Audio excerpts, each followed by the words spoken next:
At the engagement banquet, my two childhood sweethearts suggested that I should draw lots to choose a wife among the girls present. Whoever drew the paper slip with a turtle would marry me, but unexpectedly, the one who was supposed to go first pulled over a passing waitress to take her place. By the time the waitress realized what was happening, she was already holding the slip with the turtle drawn on it. That was when I understood. My two childhood sweethearts had staged this act together, forcing me to pick a mute waitress as my fiancée, just to humiliate me in front of everyone. Their true purpose was simply to vent their anger for the poor student they liked. Just when they thought I would bow my head, apologize to the poor student, and then choose one of them as my fiancée again, to their shock, I instead took the waitress's hand in front of everyone and announced that she was the one I would marry.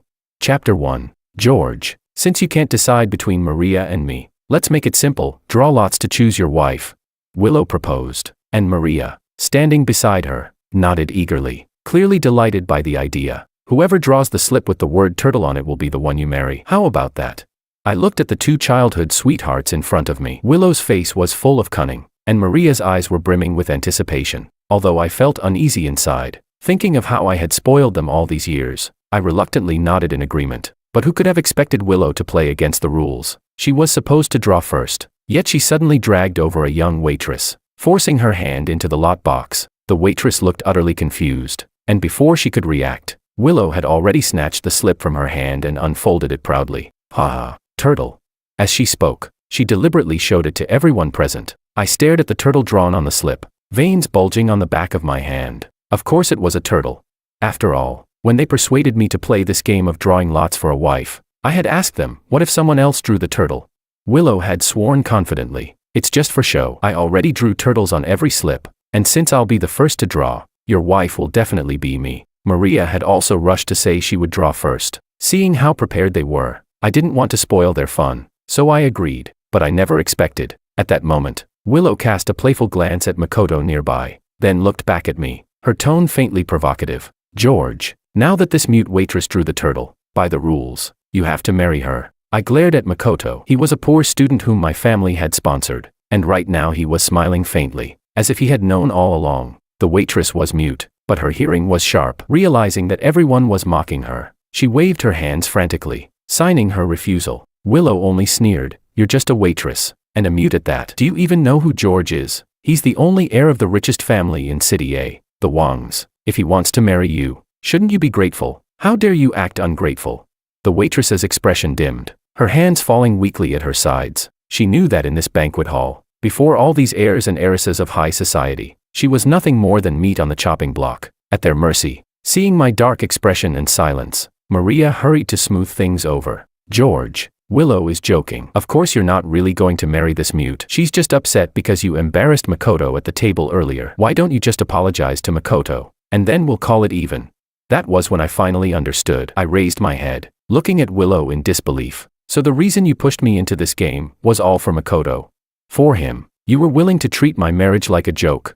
What infuriated me even more was that Makoto had remained calm from beginning to end, which meant the three of them had planned this together, keeping me in the dark as the only fool. My gaze swept across Maria and Willow. Now that I had exposed them, Maria dared not meet my eyes. Willow's face flashed with a hint of embarrassment, but she still spoke stubbornly. "If you don't apologize, then you have to marry this mute."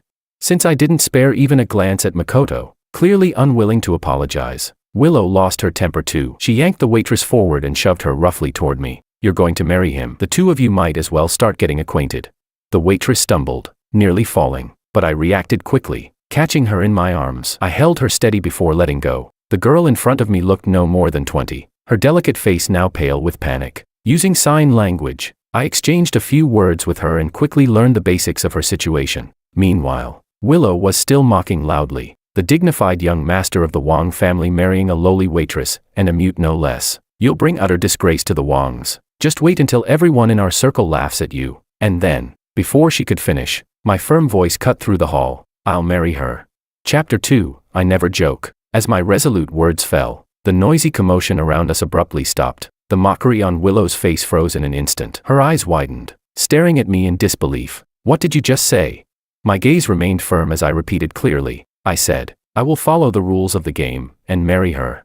I gripped the waitress's wrist tightly, the strength of my hold passing through her sleeve, giving her an inexplicable sense of reassurance. Seeing this, Maria grew flustered, rushing out in panic to try to salvage the situation. George must be teasing everyone. He's always been so good to Willow and me. How could he possibly marry a mute so casually? On the sofa, a flicker of complex emotion flashed across Makoto's eyes, but it disappeared in an instant. The corners of his lips curved into a faint smile, as though the matter had nothing to do with him. I think George just wants to put on a show in front of everyone. He doesn't really intend to marry her. Once this is over, he can easily find an excuse to dismiss the waitress. For the Wang family, that would be nothing more than child's play. The moment Willow and Maria heard this, they immediately felt reassured, their panic vanishing without a trace. When they looked at me again, their faces were filled only with undisguised disgust. George, didn't you agree that whoever drew the turtle would be the one you marry? To go back on your word now doesn't seem very manly. Their mocking words stabbed at me like thorns, piercing deeply. The disdain on their faces made my breath catch in my chest. It hadn't always been like this. When I was a child, I suffered from autism, trapped in my own world, shutting out all signals from the outside. Doctors warned that if this continued, I might never be able to integrate into society, completely cut off from the world, until one day, I was kidnapped by human traffickers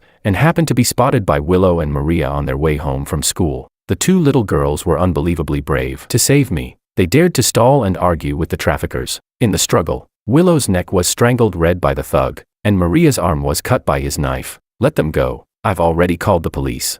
Those were the first words I ever shouted out loud in panic. In the end, with the help of passers-by, I was rescued, and the traffickers were arrested. From that day on, I got to know those two girls. I no longer avoided their company, and instead tried to overcome my barriers to interact with them. Gradually, my autism improved. We grew up together as the closest childhood companions. Back then, they always put me first. When someone maliciously broke my model car, they would stand up for me and scold the culprit fiercely. When people spread slander about them, I would fight tooth and nail to find the liar and defend their honor. Over time, it seemed they had developed feelings for me. Everyone in our circle knew they liked me, and all assumed I would marry one of them. Because of that, my family never arranged any blind dates for me all these years. But everything changed with the arrival of Makoto. Makoto was one of the poor students sponsored by my family. After graduating from university, in order to express his gratitude, he insisted on treating me to dinner. During that meeting, his words were filled with self-deprecation. To preserve his dignity, I agreed to go. That day, Willow and Maria came along as well. After that brief encounter with Makoto, their visits to me became fewer and fewer. Instead, they grew closer and closer to him.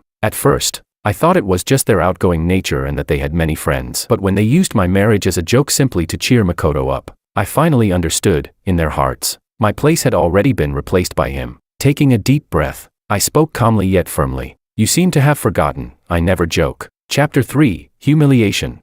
The moment those words left my mouth, Willow and Maria were both stunned again. George, because of his childhood experiences, never joked. He was infamous for being deadly serious. They still remembered that one time when, on a whim, they said they wanted to raise a little wild boar as a pet. To their shock, George didn't say a word, but instead ran straight into the mountains and actually brought one back for them. When George appeared before them, his body covered in wounds, his clothes torn, yet clutching a little wild boar tightly in his arms, the two girls had been completely dumbfounded. The Wang family's butler even added fuel to the fire, saying that George had caught several boars but rejected them all, insisting he had to bring back the smallest one. It was then they realized that George's word was as solid as iron. Every promise he made, he kept. How could they have forgotten that?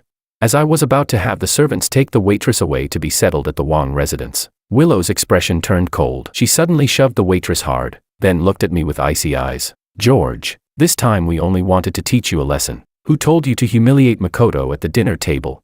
Maria picked up Willow's words and chimed in. That's right. Why did you bully him? It's not his fault he comes from a poor family. The two of them clung tightly to what happened at the table, trying to pin the blame on me. Finally, I couldn't hold it in any longer. My expression darkened. Are you sure it was me who humiliated him? I pulled the waitress, who had been pushed around and left helpless, behind me, served her a bowl of soup, and told her to eat something while she waited. Then, I turned back to face Willow and Maria, my voice tinged with both anger and helplessness. You really don't know what happened at the table just now?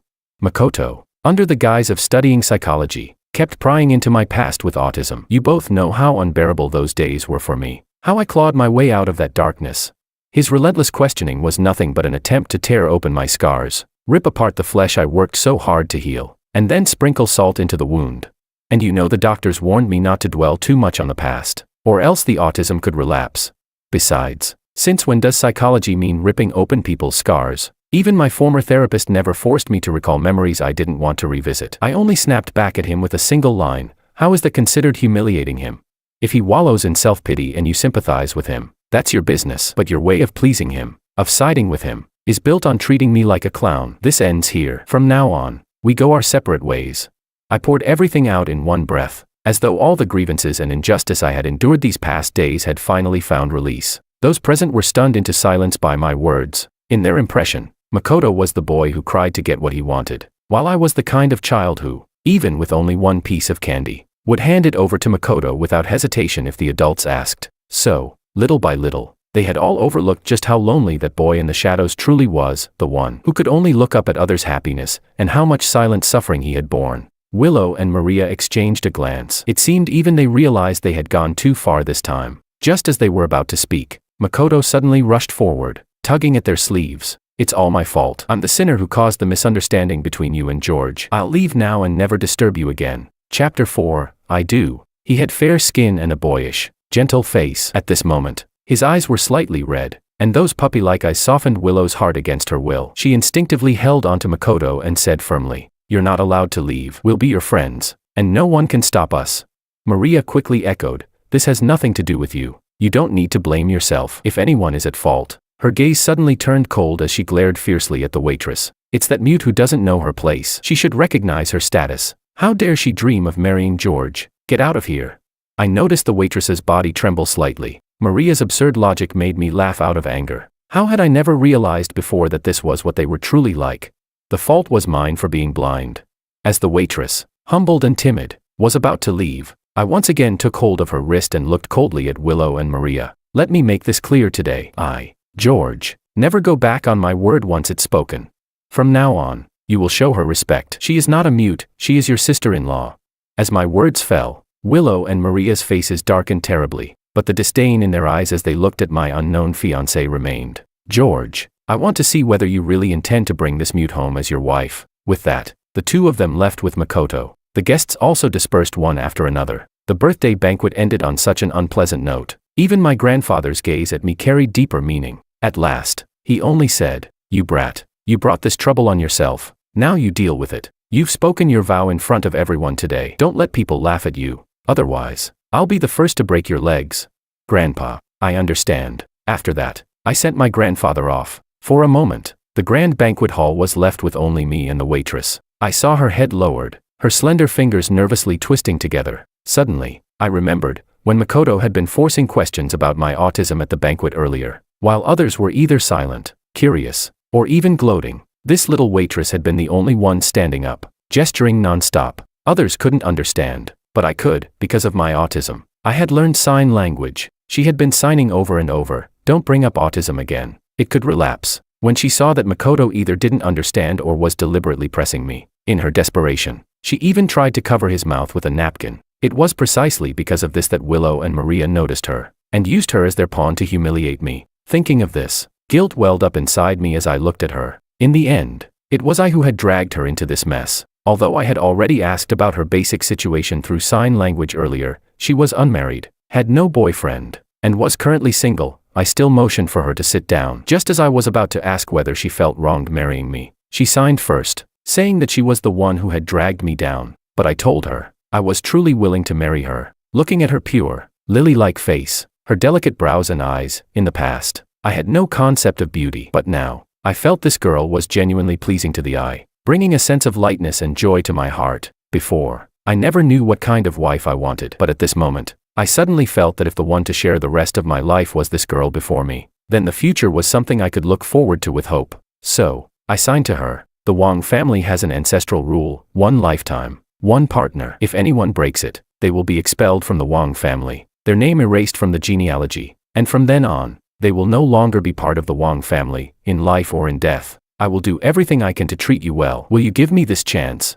Our eyes met. She looked at me, just as she had years ago, just as in her dreams, unchanged. Her heart stirred, and she nodded immediately. Slowly but firmly, she signed, "I do." Chapter 5, A Touch of Romance. I learned that my fiancée's name was Anna. She was not only beautiful, but even her name sounded pleasant. She casually mentioned that she was all alone and said nothing about her past. I assumed she was an orphan, so following my grandfather's wishes, I arranged for her to settle down in the Wang residence. To restore the family's reputation, my grandfather wanted us to marry as soon as possible, and the wedding date was set for just half a month later. For this reason, we decided to live together in advance, so we could get to know each other better. Of course, before the wedding, Anna would continue to stay in the guest room. The next morning, when I woke up, the dining table was already filled with breakfast. At first, I thought it was prepared by the servants, but upon closer inspection, the dishes were quite different from the usual fare. Just as I was full of doubt, Anna Sue walked out of the kitchen, carrying a steaming pot of soup. Since I usually treated everyone with kindness, the servants weren't overly cautious around me. One of them smiled and said, "Miss Sue got up before dawn and insisted on making breakfast for you herself." I told her this was our job, but she wouldn't listen. "Just look at this meal. The color, aroma, and taste are all perfect. Her cooking skills are far better than ours. Young master, please try it." Hearing this, I immediately rolled up my sleeves, took the bowl of soup from Anna's hands, and said seriously, "You don't need to cook. That's what the servants are here for. If you do it, they'll feel uneasy. Besides, when you marry into the Wang family, you'll be my wife, not a housemaid. If you feel bored, I'll take you out later to buy some things you like. Just focus on what makes you happy." But Anna only smiled and signed. I like cooking. When she was abroad, she wasn't used to hiring servants, so she did everything herself. For her, cooking wasn't just a survival skill, it was a form of comfort. Like how some people relied on music or binge-watching dramas to relax. For her, making delicious food was a way to relieve stress. And especially, she glanced at me, her delicate brows and eyes carrying a touch of spring warmth. Cooking for someone she liked gave her an even greater sense of fulfillment. Seeing this, my heart warmed. I smiled back and said, "If you truly enjoy it, then next time we'll cook together. I'll keep you company." I thought nothing more of it. I just wanted to do something together with the one I was drawn to, no matter what it was. Although my grandfather said he wouldn't interfere with my decisions, as the only bloodline of the Wang family and the child he had raised himself, how could he not worry about my marriage? So, under the excuse of being too lonely, he moved in with us, secretly observing. When he saw that Anna and I communicated entirely in sign language, his brows furrowed in suspicion. He looked at the butler. "Didn't you say the granddaughter-in-law could hear perfectly fine and just couldn't speak? Then why doesn't George talk at all? What are they saying? Translate for me." The butler, who had once learned sign language to take care of me, thought their gestures weren't anything secret, so he explained, "Master, haven't you noticed, when they speak in sign language, their eyes are fixed only on each other?" My grandfather suddenly understood something, and gave a light snort. "This brat." After breakfast, I took Anna out. I thought she would want to shop for clothes, bags, or jewelry, but instead, she went straight to a music store and picked out a pile of instruments. Seeing her so fascinated, I assumed she wanted to learn. Without hesitation, I bought them all and even cleared out a large storeroom at home to convert it into a music room. Once everything was set up, I asked if she needed a music teacher, but Anna only smiled silently, walked straight to the piano, and sat down with elegant poise. Chapter 6, Outstanding in Every Way. A rendition of the third piano concerto suddenly flowed from her fingertips, at times vigorous and powerful, resonant and passionate, at times nimble and tranquil, sorrowful yet graceful. I was completely captivated, unable to extricate myself, until Anna's gentle gaze fell upon me, pulling me back to awareness. My emotions were tangled and indescribable. It was well known that this concerto was not only rich in emotion but also renowned worldwide for its technical difficulty. Yet Anna's mastery of the piano was flawless, perfected to the highest level. Seeing me silent, Anna thought I didn't like it. She signed softly, "Do you like the guzheng?" My expression shifted slightly, curiosity flickering in my eyes. "You can play the guzheng too." Anna smiled faintly, walked over to the guzheng, and plucked the strings lightly. A soothing, graceful melody began to flow, ethereal and healing. It felt as though it could wash away the dust from one's soul, transporting the listener into a pastoral scene of plucking chrysanthemums by the eastern fence. Gazing leisurely at the southern mountain, I felt even more strongly that Anna was like a hidden treasure, waiting for me to discover her depths. Unable to resist, I moved closer, wanting to learn more about her talents. What followed was practically Anna's personal talent showcase. She alone seemed to be an entire orchestra. Every instrument in the music room came alive in her hands, weaving together into beautiful symphonies. Soon, the entire villa was drawn in by the soothing sound, as though their very eardrums were cleansed. Everyone's eyes on Anna grew more respectful, even reverent. When the music ended, Anna looked at me expectantly, like a student awaiting her teacher's evaluation. A flicker of unease crossed my face as I awkwardly signed. How could an amateur like me dare to comment? The butler, knowing my reserved nature and poor way with words, teased with a laugh. Young master, just tell her, do you like it or not? I nodded repeatedly and said seriously, Anna is amazing. I like it very much. Then, as if remembering something, I added, of course, even if Anna weren't amazing, as long as she is Anna, I will like her. At that, gentle laughter spread through the room, and Anna's cheeks flushed pink as she shyly lowered her head. Outside the door, my grandfather witnessed it all, his gaze growing deeper. He had thought Anna was introverted and insecure, but the more he observed, the more he realized, not only was she not insecure, she carried herself with the grace and composure of a true noblewoman. Her poise and dignity far surpassed those of ordinary socialites. Silently, my grandfather mused, Anna's temperament and upbringing could not have been nurtured by any ordinary family. It seemed necessary to investigate her background. As for me, I had always preferred peace and quiet, but to fit into Willow and Maria's world, I had been forced to endure parties and occasions I disliked. Anna, however, was different. She seemed to understand my preferences and feelings instinctively, and her interests aligned with mine. When I worked in the study, Anna would quietly sit on the sofa reading,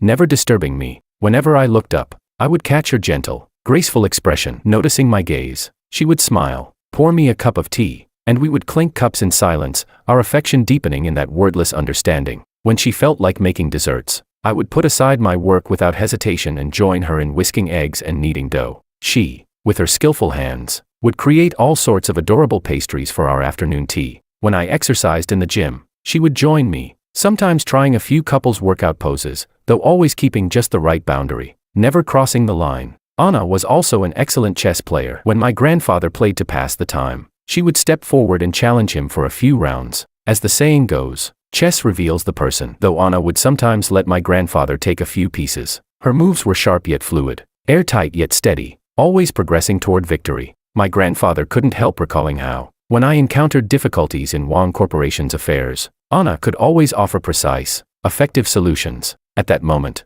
his gaze upon Anna grew even more profound. Chapter 7, The Truth. As the wedding day drew closer, I took Anna to pick up our wedding rings. We went straight to Tiffany. In City A's circle of the elite, Tiffany was a household name. Every piece of its custom jewelry was a masterpiece, and especially the diamond ring known as one can only ever give to one person in a lifetime. That ring was so popular it drew countless couples to it. A few days earlier, I had already custom ordered a ring based on Anna's finger size, and today we were here to pick it up. But just as we entered the store, we spotted Makoto, whom we hadn't seen in days. He was standing there, his eyes fixed on a jade pendant in the window. I heard this Buddha-head pendant can bring luck. My fortune hasn't been good lately. Maybe I've been targeted by petty people. Makoto muttered to himself. It's just a Buddha-head. If you like it, I'll buy it for you. Maria's voice came, filled with flattery. Willow, on the other hand, sneered disdainfully at the pendant. It's only a Buddha-head. Makoto, this Rolex suits you much better. Thank you, Willow. Maria, you're both so kind to me, Makoto replied, grinning, clearly basking in the attention. The three of them, truly, they were like lingering shadows. I cursed silently, intending to quietly avoid them. But just as I turned, Maria's sharp eyes caught me. George, what are you doing here? Maria asked, feigning surprise. What else would I be doing here? I replied coolly, my eyes betraying my impatience. Willow, dissatisfied with my attitude, immediately started scolding. George, didn't we already make it clear? As long as you apologize to Makoto, we'll let bygones be bygones. And now you bring this mute here, are you deliberately showing off in front of us? Her voice carried open provocation. At that, I couldn't help but laugh in disdain. I had already explained everything that day, yet they still thought I was in the wrong. Did they expect me to bow my head to Makoto and let them trample me? I did nothing wrong. Why should I apologize to him? I looked coldly at Willow, enunciating each word. And what do you mean by showing off? Do you really think you're worth me doing something so petty? My tone was firm, leaving no room for compromise. George, what do you mean by that? Both Willow and Maria snapped at once, their faces full of anger. Oh, so now you're bold enough to throw your attitude at us. Is it that mute whispering behind your back? A mute, and you still want her? Willow rattled on, her voice dripping with contempt. I sneered inwardly. I wasn't a fool to be manipulated at will. My IQ was 150. Otherwise, my grandfather would never have entrusted me with the Wang Corporation. All these years, I had obeyed them simply out of gratitude for their help when we were young, but that debt had already been repaid. I would no longer allow them to act with impunity. I've already warned you, she is my fiancée. You should treat her with respect. If you don't know how to respect people, I don't mind teaching you. My tone was ice cold, edged with threat. George, is this really necessary? I told you. We could just play that game again. This time I'll definitely get the turtle, Maria muttered jealously, unwilling to accept that I kept protecting Anna. Enough. I have no interest in your childish games, I snapped impatiently. If you want to pamper Makoto, find someone else. Don't bother me again. At my words, Willow's expression cracked slightly, her eyes widening in surprise. You knew. Willow's voice trembled. I sneered inwardly. Of course I knew. After my grandfather's birthday banquet,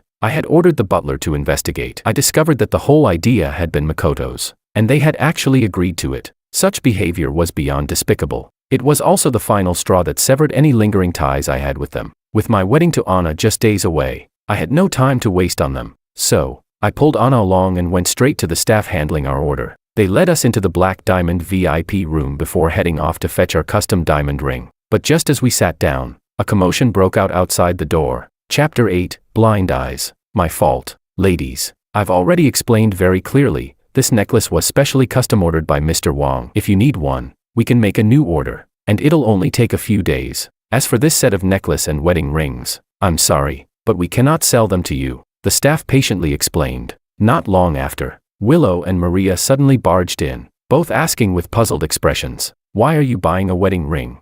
Why was I buying a wedding ring? Did they really not know? Why pretend ignorance here?" Even if they didn't want to believe my words, just by asking around, they could easily find out that the Wong family was in the midst of preparing my wedding in full swing. In the end, it was simply that they didn't care about me anymore. I already said it very clearly just now. My tone carried both helplessness and anger. Maria, who had been staring at me, suddenly seemed to think of something and laughed. "George, impossible. You must just be secretly buying a ring to give me a surprise, right?" Willow, however, sneered with disdain. "Since you ordered the necklace anyway, why not let Makoto try it on?"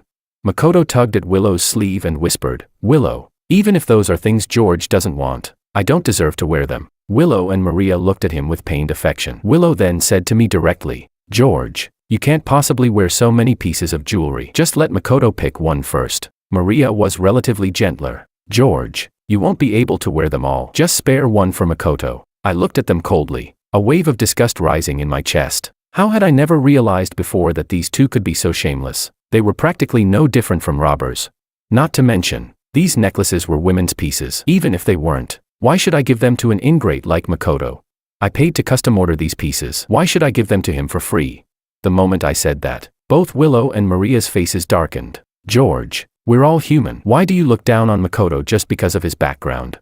Makoto was right, you're nothing but a snob, unwilling to spare even a necklace, though I had already lost all expectations of them. Seeing them shield Makoto to this extent, even discarding their basic decency, I couldn't help but laugh in anger. I'd sooner put these on a dog than give them to him, I retorted without hesitation. Makoto said nothing, but his eyes turned red. Willow and Maria immediately panicked, distressed on his behalf. "Don't be sad, Makoto. I'll buy all of these necklaces for you." Willow glared fiercely at me, then turned and told the staff to prepare the bill. At that moment, Makoto stepped toward me, raising his hand to show the ring on his finger. "Look, this ring was given to me by Willow. She said it can only ever be given to one person in a lifetime." He even removed the ring, holding it out so I could see the engraving inside, but I had already lost all interest in them. Seeing Makoto buzzing in front of me non-stop like a fly, blocking the space between Anna and me, and interfering with us trying on jewelry, I finally lost my patience. I raised my fist and punched Makoto. He staggered back several steps before regaining his footing,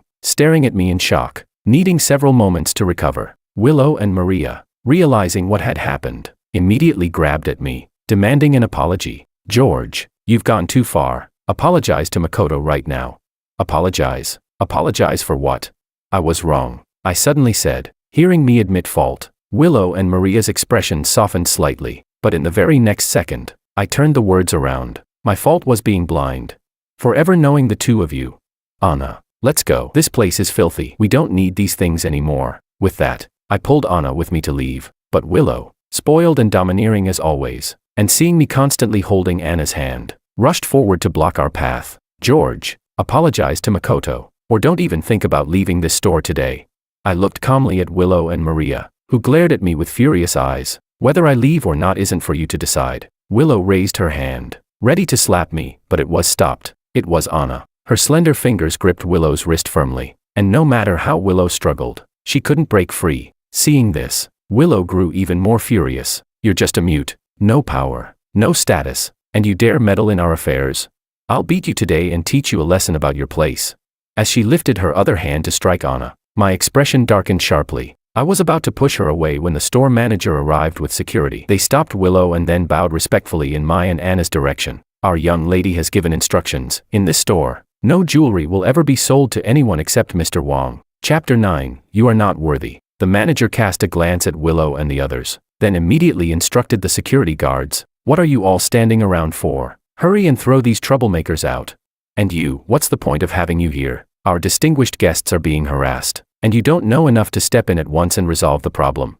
The manager snatched the shopping bag from Makoto's hand. Makoto was furious. You call this doing business? Why won't you sell to me? But the manager remained unmoved. At Tiffany, we do business as we please. Whoever offends Mr. Wong, we will drive out directly. Makoto's face twisted in anger, and he tried to save face by snapping. You think we actually care about your worthless junk? Willow, as a socialite, knew Tiffany's status very well. Her face darkened. Manager Marco, I order jewelry from you every year, and now you say you won't sell to me. Miss Liu, I'm sorry. Marco's tone was polite but firm as he ordered the three of them out. Willow still tried to argue. Manager Marco, who is this young lady of yours? As far as I remember, I've never offended her. Couldn't you let us meet her, to see if there's some misunderstanding? The manager cast a subtle glance at Anna beside him. Seeing her remain silent, his expression cooled, and he said faintly, You want to meet our young lady? You're not worthy. With that, he motioned for security to drive the three of them out. Once the farce ended and the eyesores were gone, the manager turned respectfully to Anna and reported, Miss, everything has been handled according to your instructions. I looked at Anna in shock. She turned out to be Tiffany's young lady, the one in charge of the entire brand. Perhaps seeing my surprise, Anna hurriedly signed an explanation. She hadn't meant to hide it from me. She wasn't really a waitress. That day, she had only put on a server's uniform to avoid some minor trouble. Unexpectedly, by a twist of fate, she ended up forming a bond with me. Hearing this, I felt relieved. After all, under the circumstances that day, an ordinary person truly wouldn't have been able to just slip into my grandfather's birthday banquet. Only, if that was the case, I knew Tiffany was a century-old family enterprise. Naturally, Anna couldn't possibly be without family. With our wedding drawing near, both emotionally and properly, I should first visit her parents. Yet, a fleeting shadow crossed Anna's eyes, and she quickly signed that her marriage was her own decision. I didn't need to visit her family. Her resolute stance made it clear she was hiding something, but I didn't press further. Instead, I simply squeezed her fingers and said, We'll do as you wish. Then, I slowly let go. Because of the earlier farce, I no longer wanted the wedding rings and necklaces we had originally chosen, so I decided to order new ones. Together, we selected fresh rings and gifts for the bride from the catalog. After taking the measurements, the manager smiled and said, Once they're completed, we'll deliver them directly to your residence. But just before we returned home, Anna told me she would temporarily be leaving the Wong residence. She wanted to return first and prepare herself as a bride-to-be. Then, she handed me an address. I glanced at it. It was in the city's most expensive, land-like gold estate district. In that moment, I couldn't help but feel that Anna's background was far deeper than I had imagined. Chapter 10. Her background. When I returned alone to the villa, my grandfather was already waiting in the living room. Seeing me somewhat dazed and by myself, he seemed to guess something and said, Come to the study. As soon as we entered, he asked, Why did you come back alone? Where's Anna? I raised my hand, instinctively wanting to use sign language, but then remembered it was my grandfather in front of me. So I said aloud, She went back to her own home first. My grandfather's expression dimmed slightly at that. Anne, will she come back? I froze for a moment. Grandpa, what do you mean? She only said she went home to prepare for the wedding. Is there something wrong with Anna's identity? So, you've noticed as well. In the study, my grandfather walked slowly, his expression unusually heavy and solemn. I won't hide it from you. From the beginning, I felt Anna wasn't an ordinary person, so I secretly investigated her background. All I could find was that she went abroad when she was very young, and only returned a month ago. As for what happened today at Tiffany, I heard about it too. Do you think the power behind Tiffany could belong to just some ordinary wealthy family?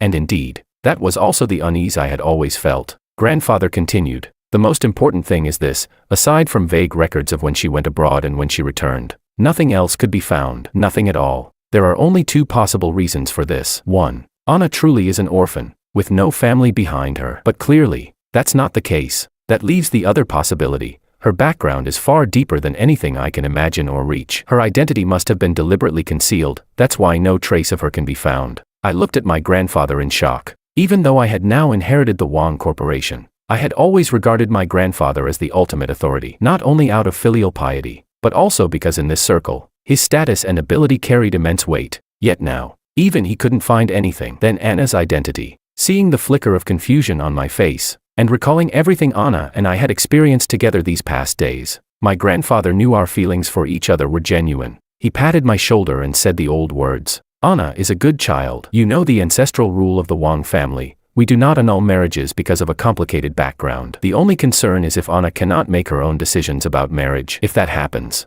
our Wang family may not even be qualified to marry her. If the Su family blocked the marriage, the Wang family would be powerless. I knew my grandfather spoke only out of concern for me. The bones of my hand clenched so tightly that they turned pale. Yet I still nodded firmly. I understand, Grandpa. That night, I couldn't sleep a wink. The next morning, I rose early to continue preparing for the wedding. After all, Anna had said it herself, her marriage was her own choice. And even if, in the end, things turned out otherwise, I still didn't want to give up. I still wanted to try. 3 days later, I finally had everything prepared. Just then, a servant walked in carrying a flower pot and asked me, "Young master, this peony hasn't been watered for a long time. It's dead." I looked at the snow tower white peony Willow had once given me. I used to water it personally, but recently, with all the chaos Willow and Maria had caused, I hadn't paid it any attention. The peony had withered and died. Perhaps, our relationship was like this flower, already consumed and drained away, dying bit by bit.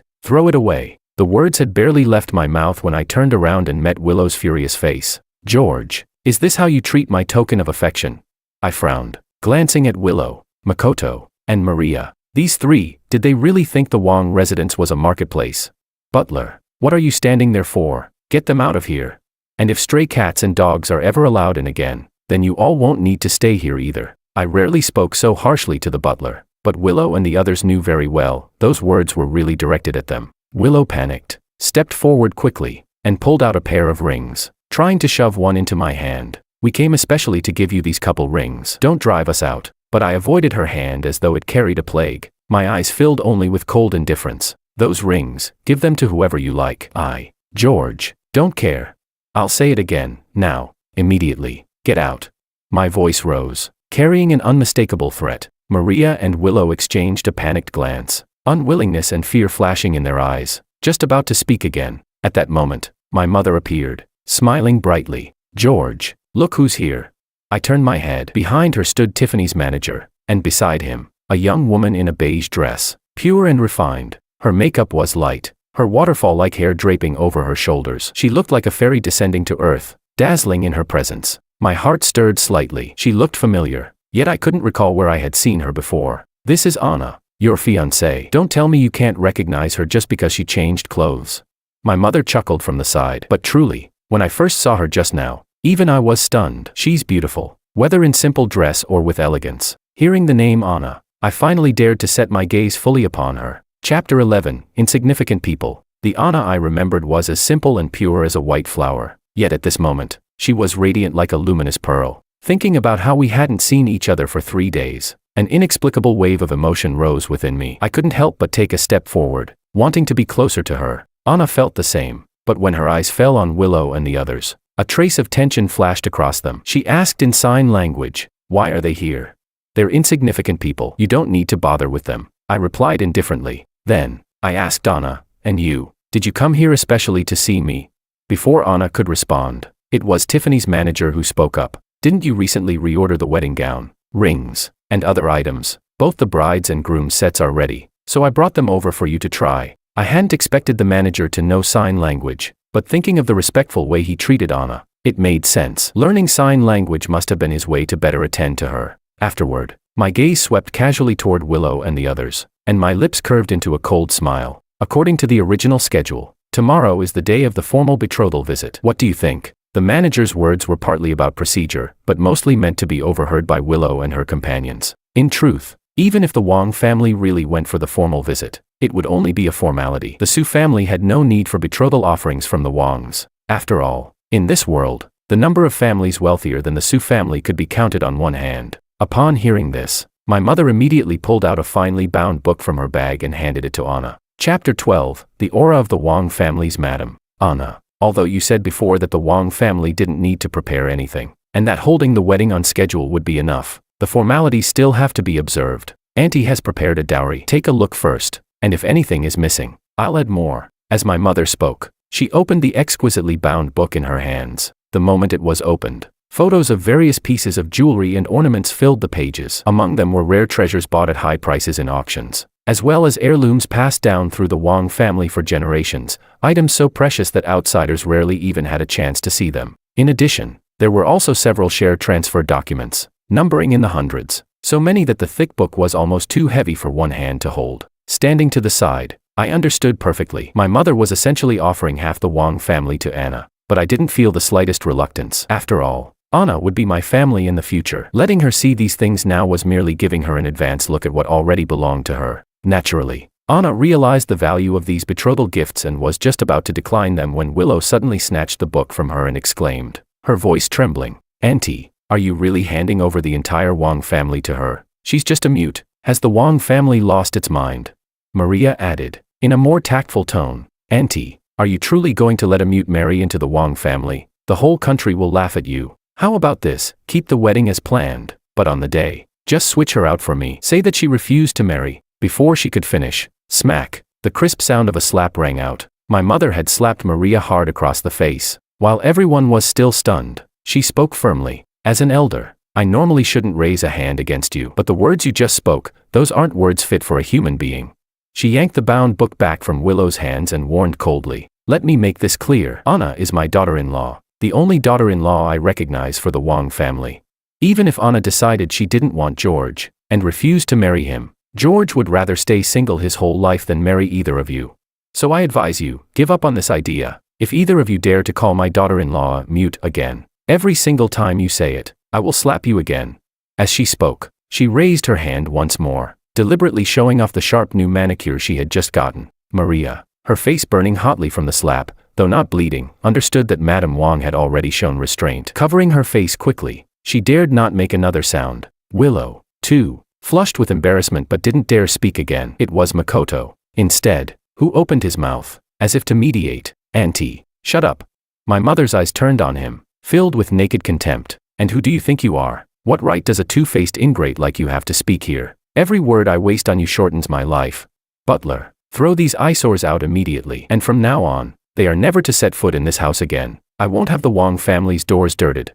In her younger years, my mother had been a force in the circles of wealthy women. Now, her authority had only grown more formidable. The Tiffany manager had clearly heard of her reputation. Watching her protect Anna so fiercely, he finally allowed himself to relax. Meanwhile, my mother had already taken Anna by the hand, leading her inside as if she were her own daughter, or even her sister. "Let me tell you, I've never liked those three kids. You can just see the bad in them from a mile away. Anna, your hands are so beautiful, perfect for manicures, but your natural nails are pink and glossy. It'd be a shame to damage them with polish. My friends told me about nail stickers. One day, I'll take you, and we'll pick some together. And your hair, how do you keep it so smooth and shiny?" "Don't worry, I studied sign language for a whole week. Even if you sign slowly, I can understand you." "Oh, you're saying you made your own shampoo?" Behind them, I exchanged a look with the manager. His smile was genuine, but mine carried a trace of helplessness. "I feel like I've already lost my mother's favor. When I was little and refused to speak for years, she never bothered to learn sign language. She always said that when I wanted to speak, I would naturally open my mouth." The manager knew I wasn't truly resentful. He only smiled lightly, but thinking about Anna's silence, he seemed on the verge of saying something, yet in the end, he held back. After all, some things should only be told when his lady herself was ready. Chapter 13, An unexpected turn in the engagement. After my mother and the manager left, Anna and I finally had space to be alone. I remembered my grandfather's earlier advice and slowly sat down in front of Anna. Speaking to her in sign language, I candidly mentioned my past struggle with autism and the risk of relapse in the future. I also expressed my concerns about her identity, worried that her parents might mind such a matter. Anna, sensing my unease, gently took my hand and gave me a firm, reassuring response. Over these days, George's unwavering protection and affection for her had only strengthened her certainty that she had chosen the right person. So she signed to me, "My parents know about you." In fact, long before George even knew her name, she had already mentioned him to her parents in the Su family. "They approve of us being together. They're just traveling around the world right now, but they're already on their way back. On our wedding day, you'll be able to meet them. Don't worry, everything will go smoothly that day." Hearing this, The heavy stone in my heart finally settled. I looked at Anna with gratitude and then threw myself fully into preparing for the wedding. The betrothal ceremony the next day naturally went smoothly, and 3 days later, it was our wedding day. Ever since the day after my grandfather's birthday banquet, when he publicly announced that I would soon marry, nearly half a month had passed. The news had spread like wildfire, and the wedding had become the city's most anticipated event, dominating the trending lists for days. To show their regard for Anna, the Wang family spared no expense, booking the most luxurious hotel in the city. The scale of the wedding was among the grandest the city had ever seen. Early that morning, I personally went to the Su family to pick Anna up and head together to the hotel. The luxury motorcade attracted countless onlookers. Anna and I tossed out candies to the crowd, sharing our joy with everyone. But when I turned my head, I unexpectedly spotted Willow and Maria among the people. They had come to watch the spectacle. Willow and Maria mingled in with the crowd, picking up candies. But when they realized the groom was George, their faces instantly turned pale. This time, the Wang family had prepared not only traditional sweets but also small gold nuggets mixed in with the candies. The sight made the crowd surge forward, scrambling to grab them, and the scene quickly turned chaotic. Suddenly, Willow seemed to lose all reason, forcing her way frantically through the crowd, trying to reach the wedding car. "George, George," she shouted. Maria was also shoved about miserably. Normally so careful about her image, she now had no time to worry about her hair being pulled into a mess. Hearing Willow's desperate cries, Maria finally snapped back to herself, shaking her head in disbelief. How could this be? Why is George really marrying that mute? It was only a joke. I simply drew my gaze back, dismissing the disturbance as a meaningless interlude. I had already declared my intentions many times, that I would marry Anna. Yet they had been far too confident, or perhaps still believed I was their puppet to toy with as they pleased. Even if I resisted occasionally, they never thought I would truly break free of their control. That was why they ignored my words again and again. But just when the motorcade was only 10 minutes from the hotel, the driver suddenly slammed the brakes and stopped the car. Chapter 14, Actions Match Words. I quickly supported Anna, my gaze sharp. "What's going on?" The driver's expression was grim, pointing ahead. "Mr. Wang, the eldest miss of the Liu family has blocked the road with her convoy." I lowered the car window and looked out, only to see Willow and Maria waiting there aggressively. Their cars were scattered across the road, blocking the way, horns blaring chaotically. Willow and Maria strode straight toward me, ignoring the noise around them. Willow yanked the door open, urgently grabbing at me. "George, how can you marry someone else?" Maria, however, was much shrewder. She turned directly to Anna, her words dripping with disdain. "You're just a waitress, and mute at that. You and George don't even live in the same world. Don't think a silly bet makes you his wife. Get out of the car, now." I flung Willow's hand away and demanded, "It was you two who forced me to draw lots to pick a wife. Now that I've chosen, you're dissatisfied." Willow cried out anxiously. "George, that was just a game. How could you take it seriously? I know you're angry with us. I already got the ring back from Makoto. From now on, that ring belongs only to you." Willow reached out again as she spoke, but I shoved her hand away once more. "Save your efforts. I'm marrying Anna today. If you try to stop us again, don't blame me for being harsh." At my words, Willow seemed to lose all reason, screaming, "It must be that mute forcing you. Right, I'll throw her out right now."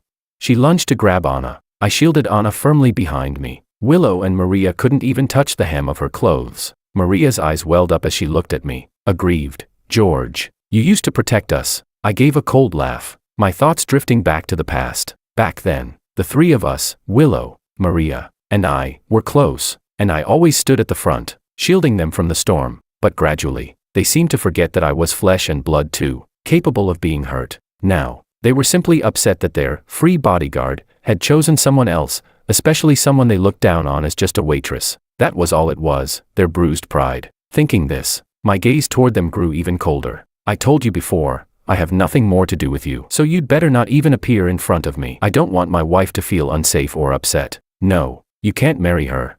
Seeing that I was determined, Willow screamed hysterically. She threw away all pretense and blocked the wedding car. "If you want to go to the hotel, you'll have to drive over my corpse." Watching Willow's shameless act, I clenched my fists. Was she really going to ruin the most important day of my life? I roared. "Didn't you consider this outcome when you dragged Anna into the lot drawing?" Willow shuddered, as if realizing something. "It's because of your Wang family's ancestral rule of actions matching words, isn't it? That's why you're marrying her." I gave Anna a reassuring look before turning back to Willow and Maria, my voice icy. "If Anna and I cancel the wedding, I'll be breaking the ancestral rule and expelled from the Wang family. Then I'll be nothing but a penniless man. Would you still want to marry me then?" The fiery aura that Willow and Maria carried faltered. They exchanged glances, momentarily speechless. Soon, Willow spoke again, but her voice had lost its confidence. Of course we would. Chapter 15. She made her move. Enough.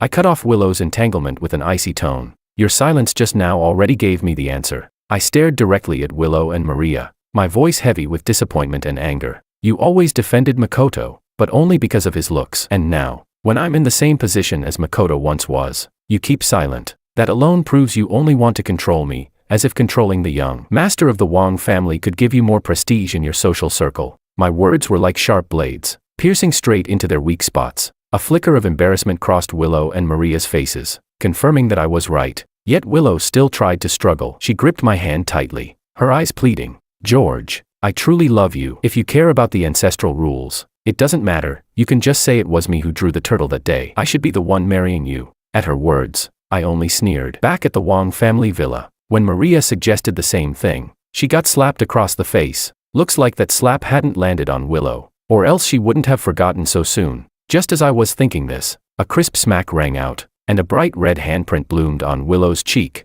That was when I realized Anna had already stepped in front of Willow, her gaze cold and ruthless. The manager behind Anna translated, "This slap is the debt you owed George. I've collected it on his behalf." Willow, don't you see how ridiculous you are? When George liked you, you didn't cherish it. Instead, you trampled his feelings. And now, what gives you the right to block the wedding car? On what basis can you stop this wedding?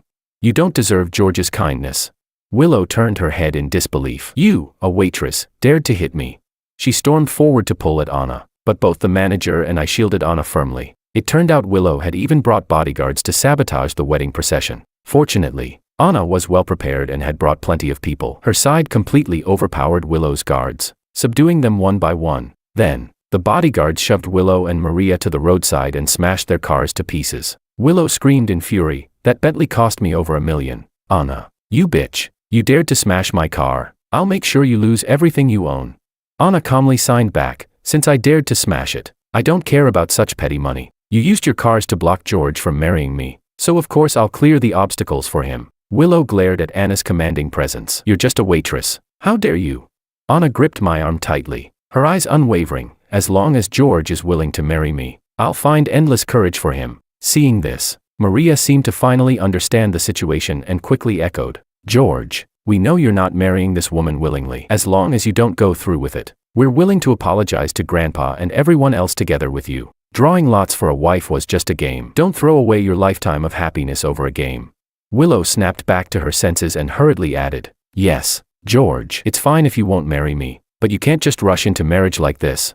Their tactic had shifted. Now they claimed it was all for my sake. But Anna, silently clutching my arm, trembled ever so slightly. She seemed nervous. All eyes were on me, waiting for my decision. I took a deep breath, slid my arm free from Anna's grip, only to intertwine my fingers with hers. Her palm was damp, a thin sheen of sweat coating it. When I finally spoke, her body trembled even harder. "I will never abandon Anna." Anna's expression shifted from shock to disappointment, and finally froze in delight. Chapter 16. The Wedding. Gently, I tucked a loose strand of hair behind Anna's ear and whispered softly, "I'll never forget the day of Grandpa's grand birthday celebration. When you stood up to protect me, and also when we drew lots for a wife, you never wavered, always standing by my side. Now, no matter what anyone says, I won't leave you to face everything alone." At these words, Willow seemed to lose her mind, or perhaps, what she couldn't have, she would rather destroy. She suddenly turned toward Anna, her smile twisted and sinister. "Don't get too smug. George is only marrying you because of the Wong family's ancestral rule. He doesn't love you.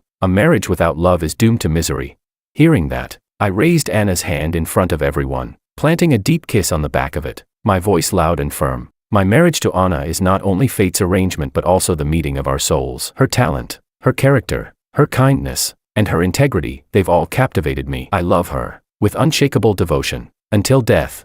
Anna's smile blossomed. She clung to my arm and silently mouthed, "I love you too." Our eyes locked, filled with emotion, before we turned away together. Behind us, Willow and Maria, realizing the ending was sealed, broke down in tears, crying and begging me not to leave. With the obstacles cleared, the wedding car soon arrived at the hotel. To my surprise, the entrance was filled with powerful business tycoons, gathered from all corners of the world. Clearly, they had come for Anna. Not only did these magnates attend, but they also stood respectfully outside the hotel to welcome us. Upon seeing Anna, their expressions softened with warmth and kindness, as if gazing upon their own child. Then, their eyes turned to me, though they observed carefully. Their manner felt natural, without the slightest trace of disdain. Sensing my slight stiffness, Anna gently squeezed my arm, her eyes telling me, "Today, you are the groom. Today, the stage belongs to you." I drew in a deep breath, steadied my heart, and walked with Anna onto the red carpet. On the way to the grand wedding hall, I caught whispers among the guests revealing the Su family's background. It turned out Anna was the daughter of the Su family, one of the 4 great and mysterious clans of Huaxia. The Su family was low profile yet awe-inspiring, with wealth to rival nations. I thought back to my childhood, when my own family's fortune nearly brought disaster upon me, and I instantly understood the Su family's modesty and Anna's humility. I realized that I wasn't marrying Anna because of her family background, but because of her virtue and talent. With that thought, my demeanor grew even more natural and at ease. So when I met Anna's parents in the wedding hall, I carried myself with respect and composure. The Su parents, in turn, were very pleased with me. They knew George was a capable young man, and even more valuable, a kind-hearted one from a family with integrity. Most importantly, Anna and George had shared many years of deep affection. At that moment, as George and Anna signed to each other in front of them, they saw the tenderness and patience in his eyes. Just as manager Marco had reported, George truly didn't despise Anna for her silence. On the contrary, the Su parents' gaze toward George grew all the more filled with affection. But, Chapter 17, Su father's recognition. When Mr. Su placed Anna Su's hand into mine, he said, "If Anna hadn't set her heart on marrying you, I would have insisted on testing you a bit longer. Young man, from now on you must treat my daughter well." Then he turned to the guests and made his recognition of me public. "From today on, George is my Su family's son-in-law. As the saying goes, a son-in-law is half a son. That makes George part of the Su family now." Everyone present was shrewd enough to understand the meaning behind Mr. Su's words. Immediately, they began addressing me as one of their juniors. Catching Anna's eye, I smiled teasingly at her. "Does this mean I've basked in the Su family's glory, and from now on I'll rise along with it?" Anna, blushing, lightly tapped my chest before explaining. She was the youngest child of the Su family, deeply cherished from birth, but because she was unable to speak as a child, her parents spent more than a decade abroad seeking treatment for her. She had only returned to the country a month ago. I was about to ask her why she suddenly came back, when a stream of guests arrived to toast me, so I lifted my glass temporarily instead. Although many came forward since I was the groom, they also knew I had important matters ahead that night. They showed restraint, letting me sip lightly rather than forcing heavy drinking. So by the time the banquet ended and the guests had left one after another, I was only slightly tipsy, still clear-headed. Mr. and Mrs. Su remained until the end, while Anna stayed with her mother in heartfelt conversation. Mr. Su gave me a look, leading me aside to talk. He asked directly, "Before marrying Anna, did you already know about her identity?" I did not hide it. My grandfather noticed Anna's outstanding qualities and suspected she wasn't from an ordinary family. Worried the Wang family wasn't worthy of her. He secretly investigated, but nothing was found. Still, both he and I believed Anna's background was far beyond what our Wang family could ever match. I didn't mention that I had often proposed visiting the Su parents beforehand, but Anna had always refused. At my words, Mr. Su studied me for a moment, his gaze holding a glimmer of satisfaction. This was an honest young man. Yet he asked again, "Now that you know, what do you think?" I froze for a moment, not fully catching his meaning. Then I said, "If the Su family doesn't oppose my being with Anna, then what difference does her background make to us?" Though Mr. Su's expression remained calm, his eyes seemed to strip away every layer of me. Only then did I truly feel the crushing pressure of one standing at the very top of the pyramid. But my gaze stayed open and steady, not dodging in the slightest. After several seconds, that immense pressure gradually lifted, and Mr. Su's face even softened with a warm smile as he said, "If you ever encounter something you cannot resolve, let Anna contact me." Finally, he could rest easy, fully entrusting Anna to George. Later, the Su parents declined my offer to arrange anything for them, choosing instead to continue their travels around the world. Anna seemed long accustomed to this. She simply held my hand and went back with me to our bridal chamber. As I helped Anna remove the ornaments from her hair, I recalled my earlier question and asked again, "Why did you suddenly return to the country?" And in truth, I had always wondered, with Anna's qualities, she could have found a far more suitable match, so why had she chosen me? Chapter 18. From now on, I'll protect you. Anna lowered her head, held my hand, and drew a smiley face in my palm. I froze for a moment before suddenly realizing. I remembered. Years ago, during a business trip abroad, I once saw a group of people mocking a waitress. They called her mute, bullied her because she stayed silent, and even whispered about dragging her off to a hotel. I couldn't stand it and picked a fight with them under some excuse. When I looked up, I realized that the waitress had been watching from the side the whole time. To comfort her, I drew a smiley face on the glass window, hoping she could stay happy every day. I never expected that girl to be Anna, and that she would remember it for so long. Anna said, "From that day on, I kept doing part-time jobs, hoping that one day I could find you. My illness hadn't been cured, so I hadn't planned on returning home. But when my parents mentioned someone named George who sounded just like you, I flew back specially to see. That day, I happened to run into trouble, and I put on a waitress uniform. When I saw you, I thought you'd remember me, but instead, I ran into that scene. They were so cruel. How could they treat you that way?"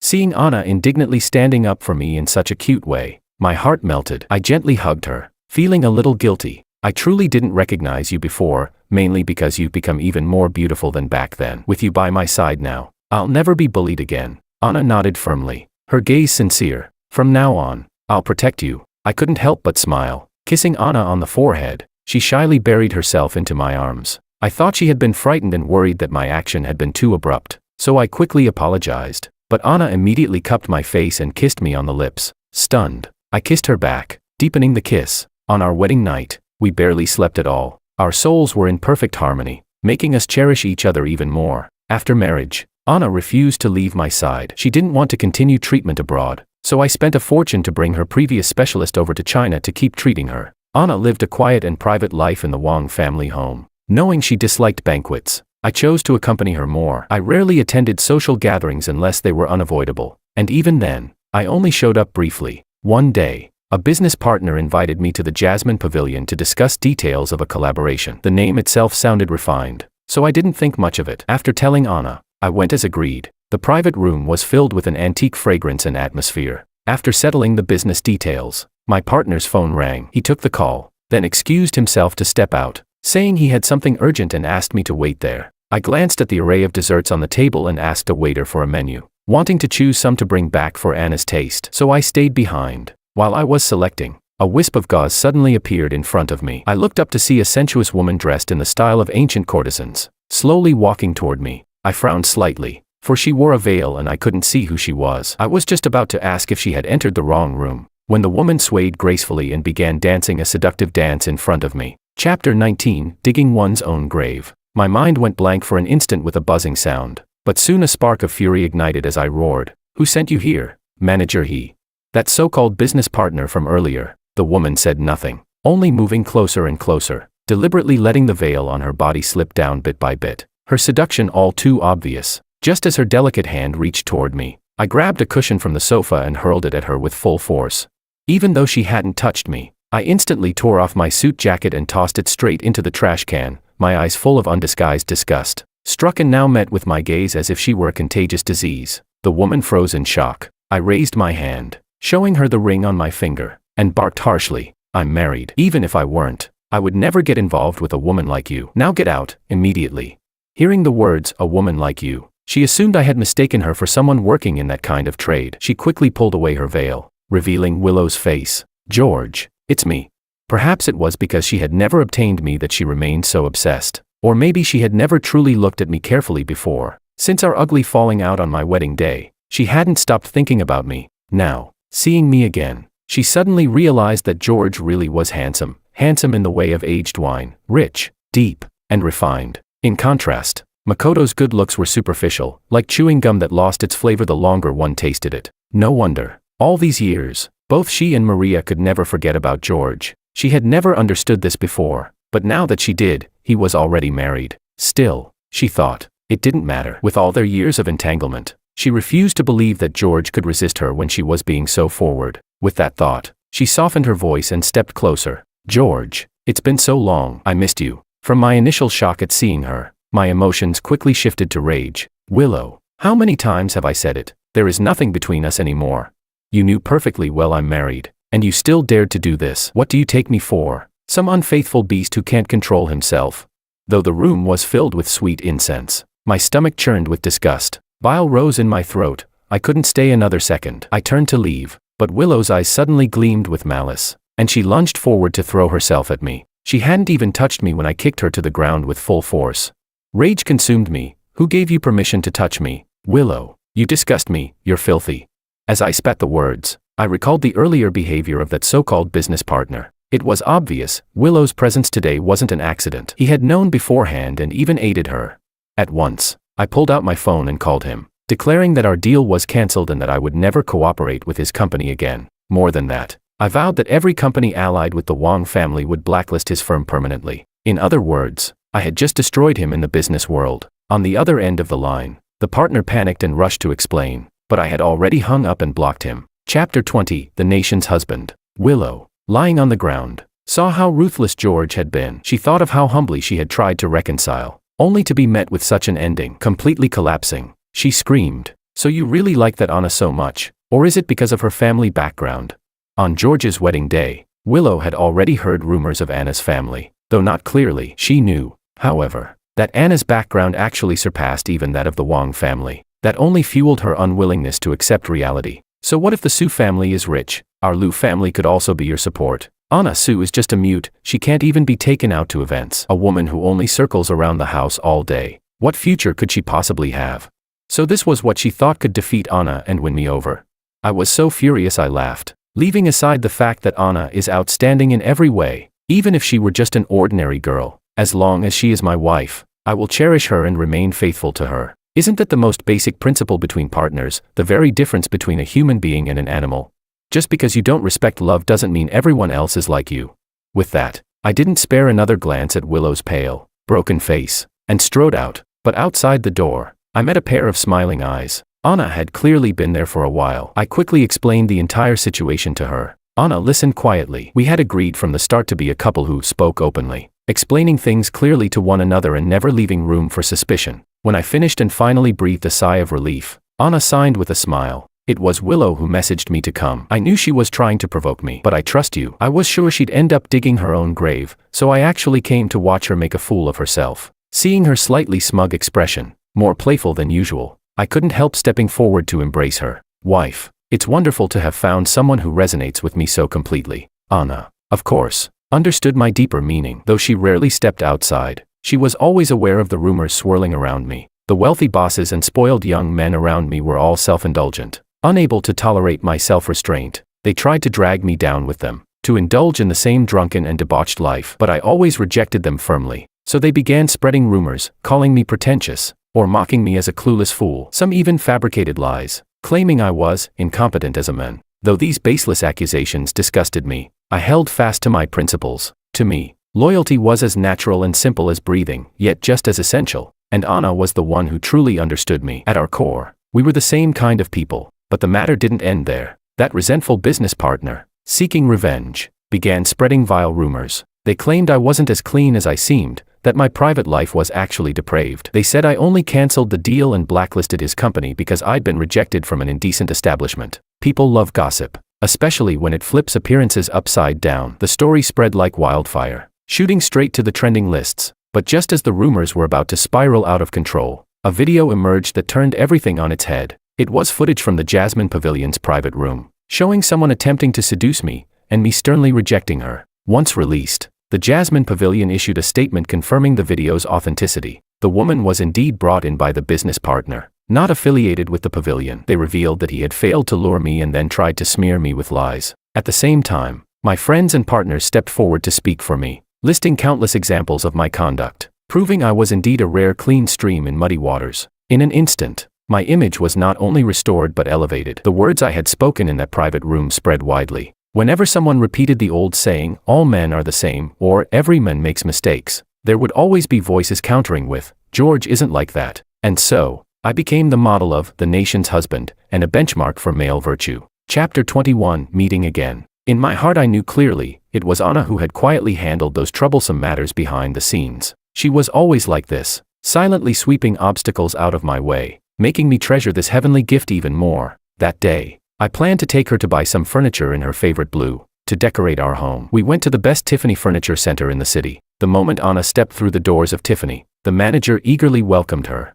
Miss, whatever you like, I'll have it delivered straight to your home. Before I could answer on her behalf, a sharp cry rang out nearby. You can't treat me like this. I have money, I'll pay it back.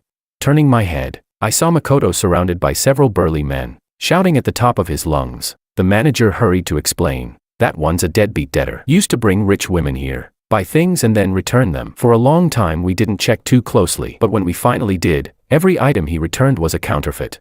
We sent people to collect the debt, but he kept stalling. It's been a real headache for us. I intended to avoid the mess and take Anna away, but Makoto spotted me instantly, like a rabid dog. He rushed over and clutched my leg, wailing, "George, please save Willow. Her family is about to force her into an arranged marriage.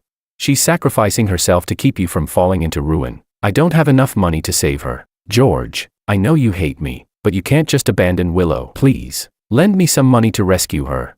Hearing this, I was baffled. Willow in an arranged marriage? What did that have to do with borrowing money from me? Besides, wasn't an arranged marriage actually a good thing for Willow? Anna, soft-hearted, had never exposed Willow for what happened at the Jasmine Pavilion, already saving her face. With Willow's temperament, she'd eventually let Makoto coax her into marrying him. But could Makoto ever afford to support her? An arranged marriage at least guaranteed her a lifetime of comfort. Seeing me unmoved, Makoto grew frantic, shouting loud enough for everyone to hear, "You can't just forget your old love because you have a new one." That one sentence instantly drew the crowd's attention. Look at him, dressed all proper, but he's a heartless scumbag. He's on his knees, must be suffering some grave injustice. At the comments, I sneered coldly, "You want to borrow money? Is it really for Willow, or for your gambling habit?" Makoto froze, then stammered defensively, "Of course it's for Willow. I didn't mean to gamble, it was for her. I wanted her to live better. That's why I gambled." "So that's why you seduced so many women, made them pay for you, and pawned off counterfeits as real. That's what you call ensuring Willow's happiness." The word gambling turned the crowd against him in an instant. Gamblers are born liars. And he even dared to slander others. How vile. The manager stepped forward at just the right moment, casting a glance around before adding, "And he had the nerve to defame our nation's husband. He deserves every bit of this." The nation's husband. The crowd had, of course, heard of the name, but I kept a low profile, and few photos of me existed online. Now, seeing me in person, all eyes fixed on me. So this is the nation's husband. Such righteous elegance. He really does live up to the name. As they swarmed around me like fans, someone suddenly shouted, "That gambler's trying to run." The crowd instantly remembered, surrounding him and shouting angrily, "How dare you bite back like a rabid dog and slander the nation's husband? Don't you know he's a true friend of women? It's because of him that I believe in men again, in love, in marriage. He's my dream, my emotional support. Anyone who tries to shatter that is as good as a murderer. You deserve death."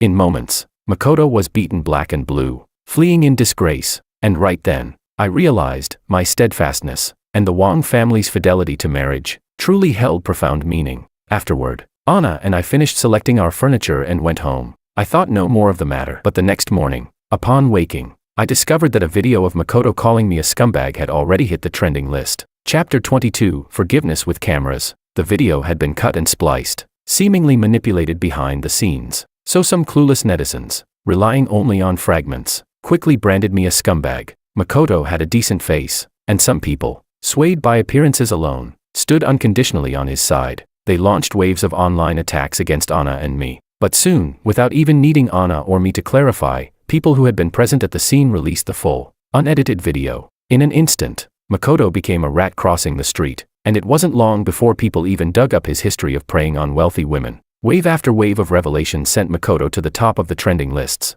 Makoto must have thought the truth would never come out so fast, that he could at least gain a wave of fans and cash in. But he hadn't expected the sheer force of money and influence to leave him nowhere to hide. His few tens of thousands of fans all abandoned him, turning to attack. So much for being a devoted second male lead. Turns out he's the real male version of a gold digger. Easy money. Just act pitiful and rich women fall for it. Ladies, don't be fooled by this kind of parasite. Gambling will ruin you for life. He even had the audacity to bite back. Crying wolf. Seems yesterday's beating was too light. If anyone spots him, please give him a good smack. $20 per slap, 50 per kick. Makoto's account was permanently banned by the platform. Word spread that he was hiding in a rented flat, too afraid to step outside. Truly, evil met its own retribution. No sympathy deserved. I hardly gave him another thought. Just when I believed the matter had finally settled, Maria released a video statement. She claimed to be one of the victims of this scumbag who preyed on rich women. Makoto had professed love for her, constantly asking her for money and luxury goods. Because she liked him, she had bought him countless gifts, but he turned out to be nothing more than a shameless leech. The internet quickly rallied in sympathy. When people saw Maria's beauty paired with her pitiful story, they grew fond of her at once. To thank her new supporters, she announced a promotion. Anyone purchasing a property in Lin Real Estate's development would receive a 20% discount. Maria Lin was clever. She knew the wealthy woman persona sold well. With a single video, she gained hundreds of thousands of followers, boosting even her company's stock price. After that, I stopped paying attention, focusing instead on renovating our marital home with Anna. When we had rushed to marry, we hadn't made many changes to the house. Now, knowing Anna's tastes and habits better, I decided to redesign it thoroughly. Our new home was nearly finished when, one day, I ran into Maria at the door. She stood there holding a bouquet of flowers, with several cameras behind her. When she saw me, her face lit up with joy. "George, I've been waiting for you for so long. I'm here to apologize. I was wrong before. I listened to slander, trusted Makoto, and did many things that hurt you. But we grew up as childhood sweethearts. Even if you're married now, aren't I still your little sister? Won't you forgive me and give me another chance?" Camera lenses zoomed in on me. I looked at the meticulously dressed Maria. She knew the internet already recognized me as married, recognized me as the nation's husband. So she couldn't, like Willow, try to play the homewrecker. Instead, she chose to play the family card, retreating in order to advance. Chapter 23, The Deeper They Dig. I looked at the bouquet of flowers in her arms, then at the cameras practically shoved into my face, and asked mockingly, "Are you really here to apologize?" Maria froze for a moment, then quickly nodded. "Yes. I hope you can forgive my past mistakes." I sneered. "If this is an apology, why did you bring red roses? Since when do red roses mean apology? And another thing." I pointed at the cameras. "What does bringing them mean? We grew up together." "Yes, but that's all in the past. I don't want to rehash what happened before. I already told you. I don't want any more ties with you. As for this so-called brother-sister nonsense, you should know this. In the Wang family, there's only me. I have no sisters. I'm married, and I don't need a so-called adopted little sister. So don't disturb my life again. Don't cause trouble for my wife again. Otherwise, I will report you for harassment." Maria's eyes reddened on cue, making her look heartbreakingly pitiful. She displayed her sorrow clearly for the cameras, then even tried to pull at me. "George," but I stepped aside, avoiding her touch. "Please watch your behavior. No pulling and tugging. And I've said it before, I am not your brother. Address me properly by my full name, or better yet, don't call my name at all. Don't appear before me again." Even after such blunt words, Maria, desperate for traffic, still tried to entangle herself further. I exposed her motives directly. "So you've thrown away your dignity just for clicks? Is this what passes for Lin family upbringing? Let me be perfectly clear, you may want to use me. You may want to ride my popularity, but whether that happens depends on me, not you." Sensing conflict, the cameras zoomed in on my face, but I didn't care in the slightest. All I wanted was to protect the person I loved, so I declared loudly, "Maria, let me tell you this, my wife trusts me completely. That makes everything you're doing a complete waste of effort. But still, having flies buzzing around is annoying. You have 1 minute. If you're not gone by then, I'll call the police." And in front of all those cameras, I pulled out my phone and started dialing. Seeing I was serious, the cameraman Maria had hired realized they were in the wrong. After all, this could count as trespassing, so they tried to drag Maria away. But Maria kept looking back with every step, acting like a betrayed, heartbroken girl. To the uninformed, it looked like I was the cold-hearted man who had crushed her. Maria used these videos to paint herself as the abandoned childhood sweetheart, convinced it would give her another burst of popularity. But she hadn't expected things to backfire. This time, the audience turned on her. Netizens replayed the footage again and again, analyzing my words frame by frame. So there really are men who can see through pretentious coquettes, and are immune to them. Maybe all those excuses about not recognizing them are just as fake as the excuse of, "I was drunk and couldn't control myself." Finally, someone exposed the truth. The public's eyes are sharp after all. The nation's husband truly deserves the name.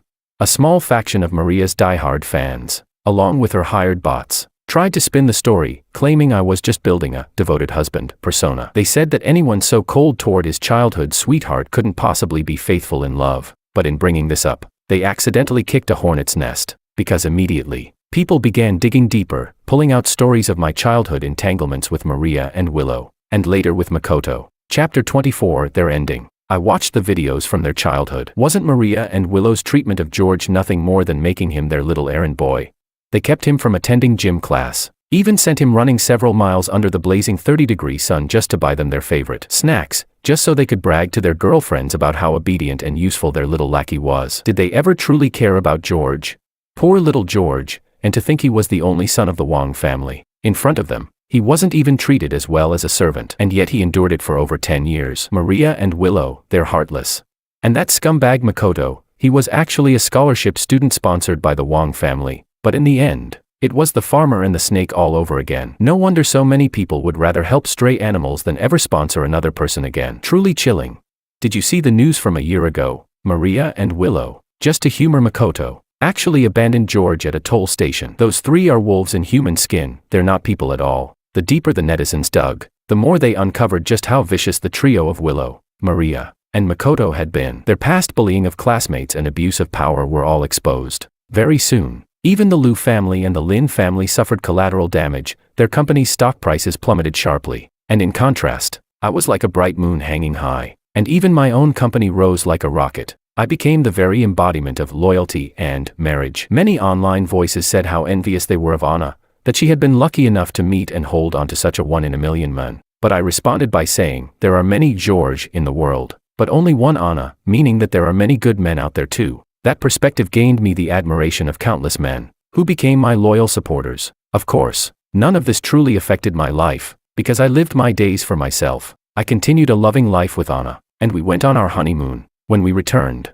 we heard the news. Willow had married Makoto. It wasn't that the Liu family had abandoned her, rather, Willow had become pregnant with Makoto's child. Apparently, Makoto had tricked her into leaving home, and when Willow Liu returned, she was already carrying his child. She wanted to terminate the pregnancy. She didn't want Makoto's child, nor to be tied to him, but a pregnant Willow had lost her value for an arranged marriage. In the end, she had no choice but to marry Makoto. The next time I saw Willow was at a street food stall. Gone was her former arrogance. She avoided my eyes, finally venting her frustration on Makoto instead. The customer's here, hurry up and serve the food.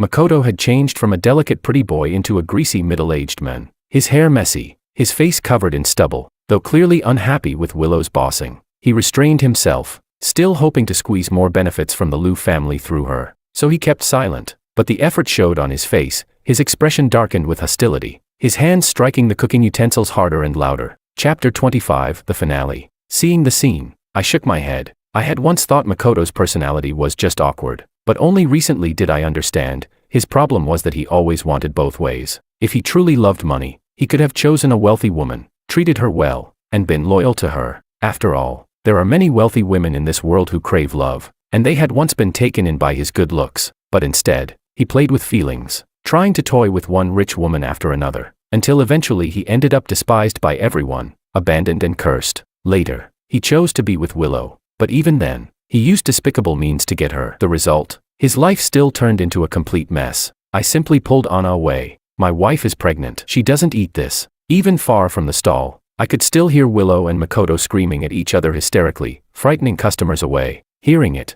I sighed helplessly. Street food stalls aren't shameful at all, so long as one lives by their own effort. It is honorable. But Willow was never content with her circumstances. Before, she was dissatisfied with me, dissatisfied with arranged marriages, and in the end, even after marrying Makoto, she remained dissatisfied. How could anyone live well if they were always discontent?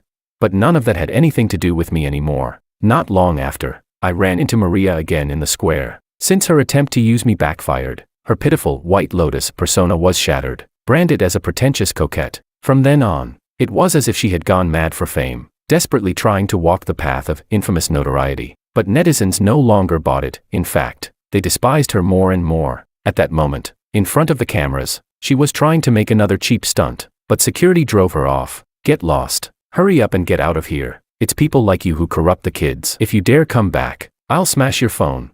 Maria fled in disgrace. I felt no sympathy. In the end, every person walks the path they choose. If someone insists on heading into darkness, what does that have to do with others?